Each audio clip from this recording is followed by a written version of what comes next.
This is Bloomberg News. I'm Lori Rothman. We continue now with our coverage of the Aspen Ideas Festival underway in Aspen, Colorado. The event brings together public officials, artists, scientists, and of course business leaders to find new solutions to pressing issues. Joining us now is Ricardo Salinas, the president and CEO of the Salinas Group, a conglomerate which includes some of Mexico's largest corporations. Senor Salinas, it's a pleasure to have you on the program today. Now, thank you, Lori. Hello from Aspen. Hello. So I understand you just wrapped up a speech on the improvement that you'd like to see between U.S. and Mexican relationships and how things could change to really benefit both countries. So what was your main point? Well, the main point is that Mexico and the U.S. share a common border. It's 2,000 miles long, and neither country is going anywhere. We're still going to be here, and we can choose to ignore our problems, or we can choose to work together to try and fix them. Basically, that's the point. Okay, so you've also spoken out about the growing and deadly drug war going on in Mexico, saying that legalizing drugs, you know where this question is going, is something that you'd be in favor of. Why? Well, you know, the definition of insanity is to keep on doing the same thing and expect a different result. So we've been going on this war on drugs for way too long, and it's not giving any results. We should stop this. We should stop prohibition. We should either make them legal and turn it into a business, which I personally don't like, or we can also give them away for free and treat it as a health problem. But if we do that, what happens is all the money is out of the drug trade.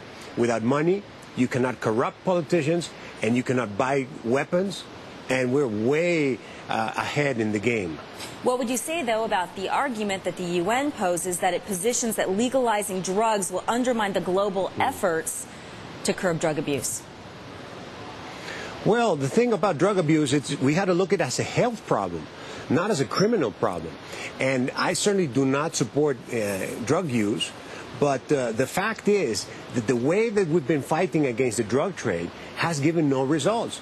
And I personally think we should give them away in hospitals and treatment centers. Drugs are not worth anything, really. So the amount of money that we spend on the fight is way too much. But that's not the main point. The main point is the tremendous human cost. Let me tell you this. America has lost about 3,000 men in the past 5 years in Iran, Iraq, Afghanistan. Mexico has lost 15,000 people in that same period. Just this year, we're losing 30 people per day to the drug violence.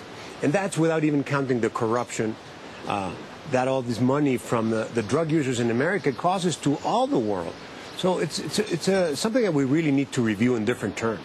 Well, I appreciate your comments on that. I want to turn subjects here rather abruptly to talk about your investing philosophy. This idea of the bottom of the pyramid business strategy is a significant economic engine. You are an outstanding business leader in Mexico, a billionaire. How have you put this theory to work for you? Well, it's been something that we've been doing in my family for many years, but basically the thing is there are lots of people at the bottom of the pyramid. Even in America, about 40% of households make less than $25,000 a year. So there's clearly a need to address this market, but in different terms. When we started Banco Azteca 8 years ago, nobody thought we could get 20 million customers for the bank. That's what we've done. How? By not charging commissions, by being able to open a savings account with $5 and not pay a commission, by being able to get a loan for $300 at the most affordable rate in the market. So you need to tailor products to this kind of market. And it's a huge market, not only in the U.S., but also in Mexico and the rest of the world. Do you think that this could be something that could enhance economic recovery? What do you think needs to happen next to continue on this path of global recovery? Well, see, that's our whole point. I mean, the traditional focus of markets on the high end is put in the top 20%. But the bottom 80%, we're talking about here almost 6 billion people in the worldwide economy that are being excluded from economic activity. So I think that the more businessmen focus on them and try to figure out what their needs are and how to meet those needs, the faster the growth that we can achieve. And we proved it by doing it in Mexico. But I'm sure it can be done somewhere else. Does that have a relation to your Fundación Azteca? Forgive my horrible accent there. This is the philanthropic arm of your company. Oh, yes, thank you. Well, we got to be careful because when you want to help people at the bottom of the pyramid, there's two ways.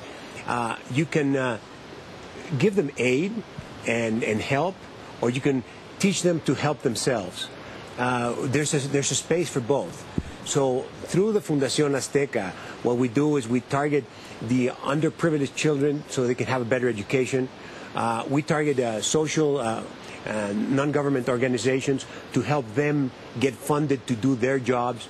And through our promotion and power through a television network in Mexico, we're able to harness the work of thousands of people who want to help other people. It's a very gratifying opportunity. Ricardo Salinas is the CEO of Grupo Salinas. Thank you.